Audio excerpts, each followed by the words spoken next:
Hello. नमस्ते। हाँ जी, नमस्ते। फिरदौस अहमद जी बोल रहे हैं?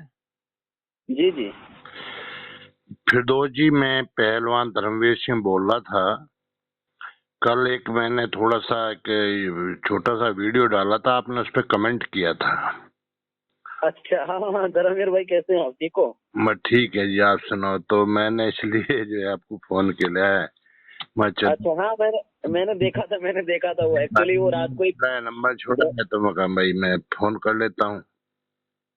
अच्छा, हाँ, असल में मुझे भी उसको टाइम नहीं ना होता, फिर कमेंट पे इंसान ज्यादा वो लिख भी नहीं पाता है। तो जी फिर वो एक ब्रदर है मेरा, उसको क्या नाम है, आसाम के हैं, उसने मुझे भेजा था एक्चुअली व्हाट्सएप पे, उससे बात करता रहता हूँ, तो फिर मैंने देखा तो काफी आज मैंने कहा चलो बात कर लेते हैं कभी।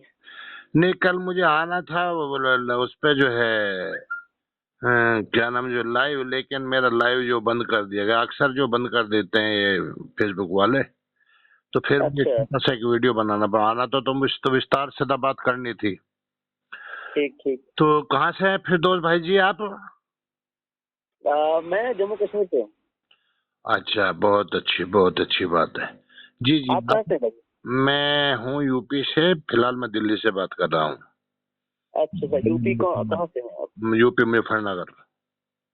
अब अच्छा, दिल्ली मुजफ्फरनगर से। दिल्ली से बात कर रहा हूँ, दिल्ली से। अच्छा अच्छा, हाँ हाँ, चलिए, और बाकी ठीक ठाक?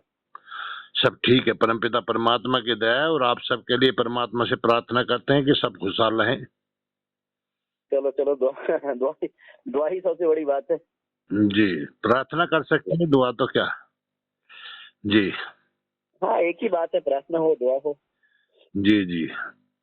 अच्छा, तो एक्चुअली मैंने देखा ना, तो फिर आप पढ़ रहे थे, मैंने कहा कहीं ऐसे, अब मैंने कहा इधर कमेंट पे क्या बोलूं, मैंने कहा चलो इनसे कभी बात कर लेते हैं, तो इंशाल्लाह अपनी तरफ से जो इसलिए कुछ होगा आपने मैंने नंबर डिस्कस। छोड़ा, मैंने तुरंत आपको फोन किया। बस बात ये रहेगी, आप जो बोलना चाहेंगे मैं बिल्कुल चुप सुनूंगा, वो मेरा वसूल है। और जब आपको मैं बोलूंगा तो आप सुन लेना, बस इतनी बात है। तो आपको क्या दिक्कत है उसमें?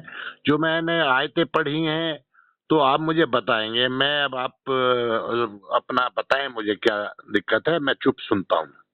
हाँ हाँ, बिल्कुल इंशाल्लाह डिस्कस करेंगे इस वक्त थोड़ा सा, लेकिन मैं अब आपका नंबर सेव करूंगा ना। जी हाँ, कर लीजिए। हाँ, आपका नंबर मैं सेव करके रखूंगा, तो इंशाल्लाह जो है जैसे टाइम मिलेगा तो आपके भी जो क्वेश्चन वगैरह होंगे इंशाल्लाह उनको डिस्कस करेंगे। अभी थोड़ा सा वक्त है मेरे पास, चलो मैं कुछ बातें आपको अभी जो है बातें करते हैं थोड़ा सा, ठीक है ना? जी, इंशाल्लाह मैं बहुत बात करता हूँ। इंशाल्लाह फिर आप कहेंगे इंशाल्लाह पे ही आ जाइए पहले। बाकी हाँ, बाद बाकी बात बाद में होंगी, पहले इंशाल्लाह पे आ जाइए। फिर दोस्त भाई इंशाल्लाह। जी, इंशाल्लाह पे। मतलब इंशाल्लाह का मतलब क्या है? अच्छा, इंशाल्लाह का। हाँ, अच्छा, इंशाल्लाह का मतलब है अगर अल्लाह ने चाहा तो। आप रुक जाइए, ये मुझे बोलने का मौका दे। जब मैं बोल के हट जाऊंगा फिर आप शुरू हो जाना। बहुत थोड़ा बहुत अच्छा, मतलब अल्लाह ने चाहा तो। जी अगर जी। अल्लाह ने नहीं चाहा तो नहीं होगा, यानी कि जो भी अल्लाह चाहता है वो ही होता है, और जो अल्लाह नहीं चाहता वो नहीं होता। यही है ना, और यही हमारे इस्लाम का एक पूरा कॉन्सेप्ट भी है, और कुरान में भी, और जितने भी बुद्धिजीवी मौलाना वो भी यही कहते हैं कि बगैर अल्लाह की मर्जी से कुछ भी नहीं होता। अल्लाह की जी मर्जी जी। के बगैर कुछ हो ही नहीं सकता। जी क्या जी जी। आप इससे सहमत हैं? जो मैंने शब्द बोला, बगैर अल्लाह की मर्जी से कुछ नहीं होता ना हो सकता। बिल्कुल बिल्कुल, यकीनन अल्लाह की मर्जी के बगैर कुछ नहीं होता धर्म भाई। आप सुनिए, बस बस यही मैं पूछ रहा था। आप आपको कुछ कहना था, आप बोलिए, नहीं तो मैं फिर बोलूंगा इसी बात पे। बस ये बिल्कुल, मैं असल पूछ रहा था कि आपका इस अकीदा क्या है इंशाल्लाह पे। तो आपने बता दिया, बिना अल्लाह मर्जी के कुछ नहीं हो सकता। आप जो बोलना चाहे बोलिए। पहले मैं आपको आज्ञा वो देता हूँ, परमिशन। आप बोलिए, फिर मैं बोलता हूँ। कोई बात नहीं, असल में इससे पहले भी एक भाई साहब वो इसके उसने बड़े सारे क्वेश्चन, तो मैंने उसको बोला था, मैंने कहा एक लिस्ट बनाओ ना, मैं समझाऊंगा कि ऐसा क्यों होता है क्यों नहीं, ये क्या बात है, क्योंकि जो आपने रात को आयतें वगैरह पढ़ी थी ना, वो आपने। हेलो। जी जी, मैं सुन, मैं बीच में बोलता नहीं हूँ। अच्छा अच्छा, हाँ, तो आपने मेरा बिल्कुल ठीक वो चूंकि आपकी भी बात खराब हो जाएगी, फिर मेरी भी बात खराब हो जाएगी, ठीक नहीं होगा। हाँ हाँ, तो वो आयतें बिल्कुल ठीक थी, लेकिन उसमें क्या है ना, उसमें एक्चुअली कुरान जो है, मैं आपको थोड़ा सा अब इंट्रोडक्शन में काफी टाइम लगेगा, तो वो एक यूँ समझो, आयतें जो है, आयत का मतलब निशान, एक साइन के तौर पे यूँ समझ लिया जाता है इसमें अरबी के अंदर। तो वर्सेस, उनके पीछे एक, दो समझो, एक हिस्ट्री है और एक कॉन्टेक्स्ट है। अगर इंसान उसको मतलब जिस तरीके से डायरेक्टली आयत टू आयत को पढ़ना शुरू करे तो उसके मीनिंग को ले, तो उससे इंसान वाकई जो है कंफ्यूज हो जाता कि ये ऐसा क्यों लिखा हुआ और कैसे लिखा हुआ है। लेकिन जब आप उसकी कॉन्टेक्स्ट में जाएंगे कि वो किस वक्त कही गई, किस वजह से कही गई, उस वक्त की सूरत हाल क्या थी, तो उस वक्त फिर डिटेल में इंसान को पता चलता है कि नहीं यार ये ठीक है ना। तो अक्सर जो मैंने देखा है ना, मैंने और यहीं रुकिए बस यहीं रुकिए। जो आपने शब्द कहा कि उस टाइम पे सूरत हाल क्या थी, उसको कॉन्सेप्ट को लेके आयत कही गई, इसीलिए उनका नाम दिया सूरत, कि फला सूरा ये, फला सूरा ये, फला सूरा में इतनी आयतें हैं ना। सूरत हाल के हिसाब से आपने कहा, जैसे सूरत कॉन्सेप्ट देखना होगा। मतलब क्या अल्लाह को नहीं पता इस बात का कि मुझे क्या कहना, क्या इसका कॉन्सेप्ट है, क्या नहीं है, कब कहना कब नहीं है? जो कुरान में लिखा गया है, जो इसका जो है भाष्य किया हुआ है, बुद्धिजीवियों ने भाष्य किया हुआ है, क्या उन्होंने कॉन्सेप्ट समझ के नहीं किया? ऐसा थोड़ी जो कुरान में लिखा हुआ उसका अर्थ बदल जाएगा, अर्थ तो वही रहेगा ना, या अर्थ बदल जाएगा? नहीं, उसका अर्थ कभी नहीं बदलेगा, वो ता कयामत बिल्कुल वैसे का वैसा रहेगा। देखो कुरान का असल में, चूंकि अब मैंने आपको कहा ना ये टाइम लेगा, हम एक एक चीज पे इंशाल्लाह जो है ना आने वाले वक्त में, आजकल थोड़ा सा मैं भी शॉर्ट ऑफ टाइम हूँ, तो इंशाल्लाह आपके साथ आए तो बाद में कर लेंगे। वो तो मैंने आपको नंबर दे दिया, अब आपका नंबर आ गया, मेरा नंबर आ गया, तो दोनों भाई का इंशाल्लाह हम, पता है क्या, हम एक एक टॉपिक पे इंशाल्लाह डिटेल में डिस्कशन क्या करेंगे, एक एक, क्योंकि ये लंबे टॉपिक्स हैं, क्योंकि जब तक देखो इंशाल्लाह पे कर लो, थोड़ा समय मेरे पास भी कमी समय, मुझे भी ऑफिस जाना है, तो आप इंशाल्लाह पे अच्छा चलो। ऐसा इंशाल्लाह का देखो, हम कहते हैं ना इंशाल्लाह, अगर अल्लाह ने ऐसा चाहा, ठीक है। ये होता क्या है कि मर्जी अल्लाह की होती है, ठीक है। इंसान की कोशिश होती है, उसकी नीयत होती है। मिसाल के तौर पे ये हमारे यहाँ एक तकदीर है, ये तकदीर के साथ चीज जुड़ी हुई है। अल्लाह की मर्जी होगी तो बेमर्जी भी होगी, दोनों चीज होंगी ना। बिल्कुल, मैंने वही चीज कही ना, चूंकि हमारा तकदीर पे भी ईमान है। तकदीर एक हमें जो ईमान है ना, हमारा जो अकीदा है और जो फेथ है, और वो फेथ उसको जो हम किस्मत कह सकते हैं, मतलब तकदीर उसको हम कहते हैं, ठीक है।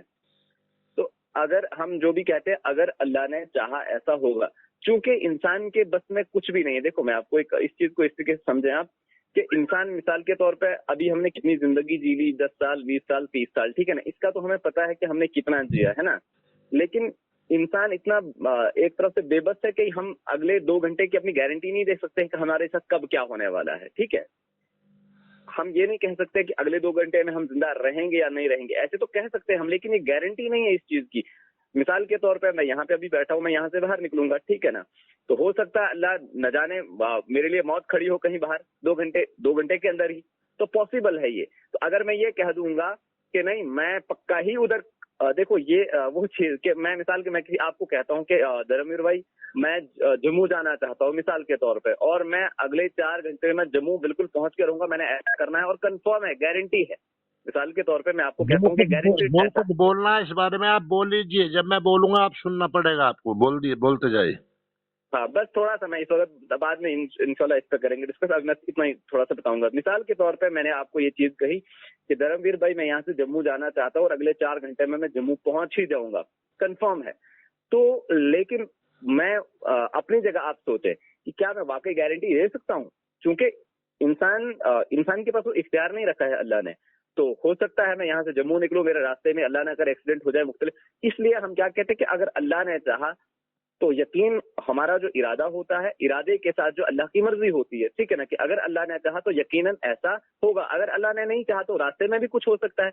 ये है इंशाल्लाह का एक्चुअल कंसेप्ट। तो हम इंशाल्लाह क्यों कहते हैं कि हाँ अल्लाह की मर्जी इसमें शामिल होगी तो मैं यकीनन जम्मू पहुंच जाऊंगा, अगर अल्लाह की मर्जी शामिल ना होगी तो कुछ और भी हो सकता है, मुझे रास्ते में रुकना भी पड़ सकता है 2 घंटे के अंदर, मुझे रास्ते में कोई आफत भी आ सकती, कोई और मुसीबत का भी सामना करना पड़ सकता है। तो ये है कि इंशाल्लाह अगर अल्लाह ने चाहा तो यकीनन ऐसा होगा, अगर नहीं, अगर उसकी मर्जी कुछ और होगी तो फिर मेरा जो इरादा है वो पूरा नहीं होगा, जो मतलब जम्मू जाने का है। इतना और भी मैं आपको लॉजिक दे सकता हूँ, लेकिन फिलहाल इस वक्त इतना ही आपको समझाने के लिए, हो सकता है आपके दिमाग में थोड़ी सी इस बात को मतलब बैठ गई। जी मतलब सुनिए बात, अब मैं बोलूंगा आपको सुनना होगा, ठीक है? बिल्कुल मैं आपकी बात थोड़ा सा आप इस वक्त ना शॉर्ट में बताइए, तो उसमें इंशाल्लाह बाद में आपसे तो कम ही टाइम लूंगा, जितना आप टाइम लिया उससे कम ही टाइम लूंगा। आपने कहना देखिए कि अल्लाह ने चाहा कभी मेरा एक्सीडेंट हो जाए, कभी कुछ हो जाए, मतलब अल्लाह एक्सीडेंट भी करता है, सब ये काम अब अल्लाह का काम है। आप जा रहे हैं अपने शुभ काम में तो अल्लाह ने एक्सीडेंट कर दिया, जो नहीं मर्जी होती है अल्लाह, वो तो कहा है कुरान में कि अल्लाह की जो मर्जी है वो करे। अल्लाह जिसको बिल्कुल चाहे बिल्कुल रोजी दे, जिसको चाहे ना दे, मतलब कोई अच्छा काम कर रहा है उसको भी इज्जत दे या ना दे, वो भी उसकी मर्जी। चाहे कितना कोई खराब काम कर रहा है उसको भी इज्जत दे दे, ठीक है। और अब अल्लाह जो हाँ है, आप इधर इधर शुभ काम में अल्लाह ने एक्सीडेंट कर दिया, मतलब एक्सीडेंट वेरी होने गुड। से अल्लाह का, गाड़ी वाले का कसूर नहीं है, जिनने एक्सीडेंट करा आपका ना कसूर नहीं है कि आपकी क्या गलती थी, वो सब अल्लाह करता है, अल्लाह कराता है, आपका कोई कसूर नहीं है, ना गाड़ी वाले का कसूर है, जो भी वेरी करता है गुड। अल्लाह चलो करता है। इधर इधर बीच एक मिनट इधर मैं एक बीच में ना बोली, मैंने आपको पूरा मौका दिया बोलने का। आपने कहा कि जो है तकदीर, मतलब तकदीर भी जी जी मानते हो और अल्लाह को भी मानते हो, तो तकदीर कैसे बनती है? आपके कर्मों के हिसाब के, कर्मों तो आपके कर्मों को तो आपकी कोई वैल्यू ही नहीं है कि कर्मों के हिसाब से तो आपको कुछ बनाया नहीं गया, तो अल्लाह की मर्जी चलती है, कर्मों की तो कोई वैल्यू ही नहीं है, आप कैसे ही कर्म कर लो। एक जो नाम नहीं जो गैर मुस्लिम जो है, वो कितने भी अच्छे हाँ कर्म कर ले, पूरी जिंदगी उसने अच्छे ही कर्म किए हो, एक भी जिंदगी में जी गलत काम ना किया हो, किसी मनुष्य किसी प्राणी को कभी कोई नुकसान ना पहुंचाया हो, लेकिन वो ईमान नहीं जी लाया, तो वो अल्लाह के लिए तो वो जो बेईमान है, ईमान वाला है ही नहीं, उसको तो भी जो दो जग में ही जाना है। क्यों? अल्लाह की मर्जी, जी जी अल्लाह की मर्जी, अल्लाह की मर्जी चलनी है।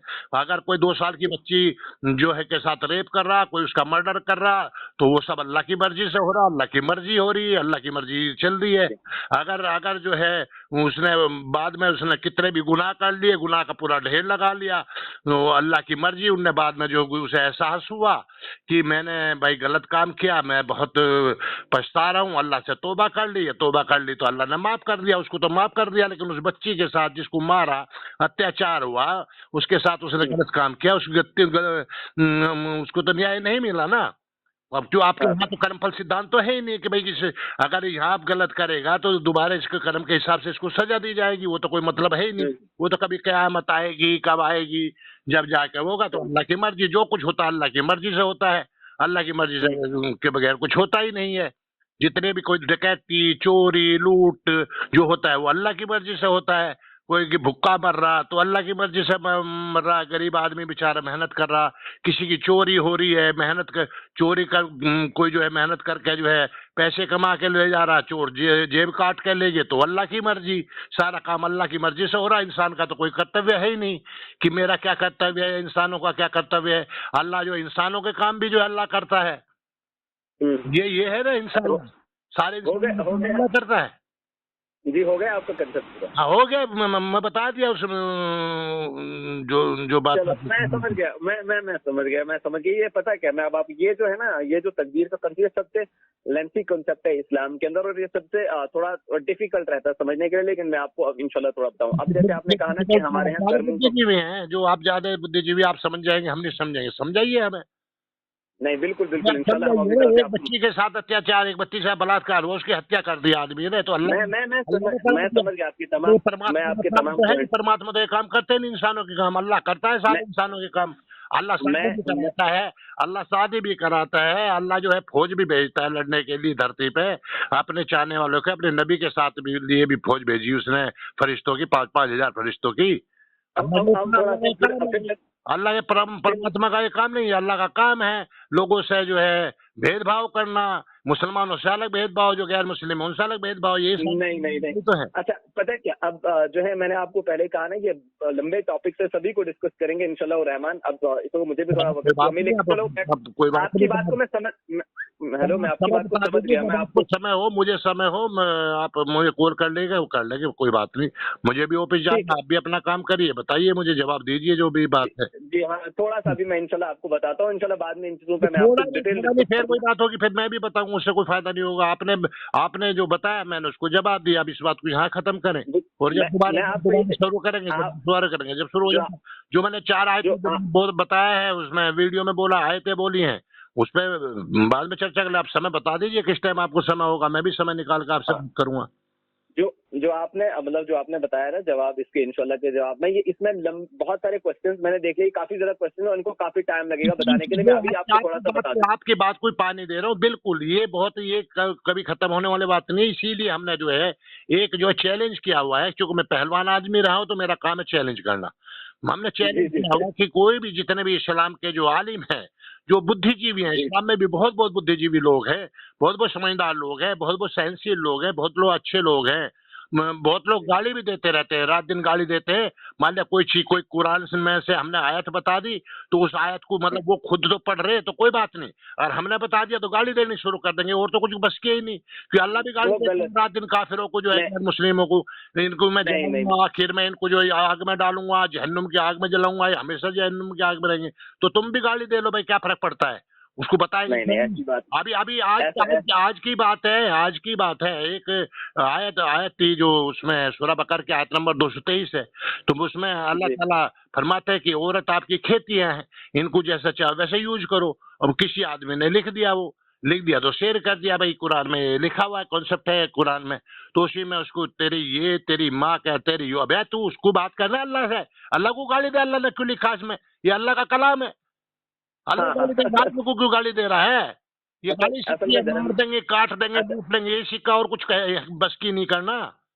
धर्मवीर भाई पता है, हेलो धर्मवीर भाई, प्रॉब्लम पता क्या है, बहुत सारे मुसलमान जो है ना इस्लाम से खुद भी अच्छे से वाकिफ नहीं है, प्रॉब्लम यह है वो इस्लाम को अच्छे से नहीं जानते हैं, तो इसलिए वो फिर जज्बाती होके मतलब इस्लाम को आप जानते हैं अच्छे तरीके से, पाकिस्तान वाले जानते हैं, अब अफगानिस्तान वाले जानते हैं, बांग्लादेश वाले जानते हैं, वो भी भारत का हिस्सा है, कभी भारत ही रहा है वो। 1947 में पाकिस्तान को क्या बोलते थे, भारत ही बोलते थे ना, हिंदुस्तान। 1947 भारत ही बोलते थे ना, जब मैं बोलूं तो जब सुन लिया करो, भारत ही बोलते थे ना, हमारे हिस्सा है ना, हमारे ही भाई बंद है ना, वो हमारी संस्कृति के है ना। क्या करा उन्होंने क्या किया मुस्लिमों के लिए, तो ये कुरान को ही पढ़ के तो किया, कुरान पे तो चर्चा किया, तो वो भी प्यार से रह रहे थे, वो भी प्यार से रहते। हमारे भारत में जो है 3 करोड़ मुसलमान थे, आज 30 करोड़ है। हम जब यहाँ प्यार से रह रहे तो वो मुसलमान प्यार से नहीं रह सकते थे क्या इस्लामिक कंट्री में? उन्होंने क्यों अत्याचार किया, हिंदू को मार का जो है 30% से आज 1% पे लिया है, उनका धर्म बदलना, यही है कॉन्सेप्ट, यही चलता है, यही जो बात। नहीं सुनो, अच्छा धर्मवीर भाई पता क्या, फिर बात लंबी हो जाएगी ना, अभी मैं आपको इस वक्त हम मुसलमानों को डिस्कस में, जब आप समय हो, आपके पास मेरा नंबर आ गया, इसे सेव कर लो पहलवान धर्मवीर के नाम से, मैं आपका मैंने लिख रखा है, सेव कर लेता हूँ, मैं बता देना। मुझे तो आपसे खाई थी बात करने की, तभी तो मैंने आपको खाली समय, ये तो मैं आपको बता रहा हूँ, हमारा एक ही मकसद है मेरा, कि जो भी आलिम है सुन लो, उनका हमारे यहाँ है अतिथि देवो भव, हम उनका इतना सत्कार करेंगे, आए वो और अपने जितने भी 10 आलिम, 20 आलिम, 100 आलिम, जितने भी आलिम है पूरे हिंदुस्तान की दुनिया के लेके आए, और कुरान को अल्लाह का कलाम सिद्ध करके दिखाएं, अल्लाह की वाणी सिद्ध करके दिखाएं, हम उसी टाइम पे इस्लाम कबूल कर लेंगे। अगर आप नहीं सिद्ध कर पाए कि अल्लाह की किताब नहीं है या किसी की वैसी लिखी हुई है, तो उसी टाइम पर आपको वैदिक सनातन धर्म अपनाना होगा, स्टाम्प पेपर पर लिखत पढ़त के लिए। ये हमारा एक वो भी है, ये हमने चैलेंज भी किया हुआ, इसे भी आपको बता रहा हूँ प्यार के साथ में, क्योंकि आप अच्छे इंसान है, प्यार से बात कर रहे हैं, और अजय भाई बात कर रहे हैं, और मैं भी अजय भाई आपको मानूंगा। कितनी उम्र है आपकी? हाँ जी, कितनी उम्र आपकी? मेरी है 28 है। 28। आप मेरे बेटे के जैसे यार, मैं वही व्यवहार आपसे करूंगा जिंदगी में जब भी बात करूंगा, ठीक है? नहीं देखो गलती ना होगी, मैं इंशाल्लाह, देखो मेरे अंदर मैं आपको एक चीज कहूंगा ना, मैं कंपैरेटिव रिलीजन छुटा दूंगा, ये तो आप बेफिक्र रहे, मेरे से आप बात कर रहे हैं ना, तो मैं कह रहा हूँ इंशाल्लाह तो आप छोड़ देंगे कहना, उसकी जगह कुछ और कहेंगे, ये तो ध्यान रखिए। सारा दोस्त नहीं इंशाल्लाह मुझे एक से एक 10 सेकंड किसी पे कुछ नहीं बात बनती, सारा दोष अल्लाह को देना शुरू कर देते हैं। ऐसे ही कुछ हमारे हिंदुओं में सारा दोष परमात्मा को देना शुरू करते हैं, अपनी गलती मानते नहीं है। अल्लाह ने चाहे तो अल्लाह ने कर दिया, अल्लाह ने सारा दोष तुम्हारा अपना, दो मनुष्यों का कुछ दोष नहीं है, मनुष्यों का कोई सब दोष मेरी थोड़ा सा मेरा थोड़ी सी थोड़ा टाइम मैं लेता हूँ, उसके बाद इंशाल्लाह मैं नेक्स्ट आपको कॉल करूंगा। सुनो, अभी जो आपने कहा ना, मिसाल आपने बहुत सारे सवाल किए, रात को मैंने आपके बहुत सारे सवाल नोट किए, काफिर क्या होता है, मुसलमान, अभी हम बात करेंगे ना, थोड़ी सी आप सुने इस वक्त, उसके बाद जो भी आपके क्वेश्चन होंगे ना, आप एक लिस्ट तैयार कीजिए, इंशाल्लाह एक एक को डिस्कस करेंगे, लेकिन टाइम लगेगा। देखो पता क्या है, इस्लाम जो है थोड़ा सा इसको समझने की जरूरत है, अब इसको हम ऊपर से समझना शुरू करेंगे। पहले मुझे भी ऑफिस जाना, जब समय पे हो मुझे फोन कर लेना, आपका नंबर मेरा नंबर सेव कर लो, जब भी आप मुझे अभी जो है ना भाई जी, मैं अगर बिजी होऊंगा तो उसके थोड़ी देर बाद मैं आपको तुरंत कॉल करूंगा अपने भाई को, और चिंता न करें, ठीक है? कोई बात नहीं, इंशाल्लाह रहमान। तो जहां तक देखो, मैं आपको अपनी तरफ से आपके तमाम क्वेश्चंस को ले लूंगा, उनको डिस्कस करेंगे, मैं अपनी तरफ से आपको समझाऊंगा, बाकी इंशाल्लाह मुझे उम्मीद है, बहुत बहुत बहुत धन्यवाद मुझे आपका। आपने मुझे नंबर छोड़ा था इसलिए मैंने आपको कॉल किया। आपका बहुत बहुत धन्यवाद। आप अपना काम निपटा लें, काम निपटा के फिर मुझे कॉल कर लेना। थैंक यू, शुक्रिया, शुक्रिया, धन्यवाद, नमस्ते। चलो चलो ठीक है, कोई बात नहीं।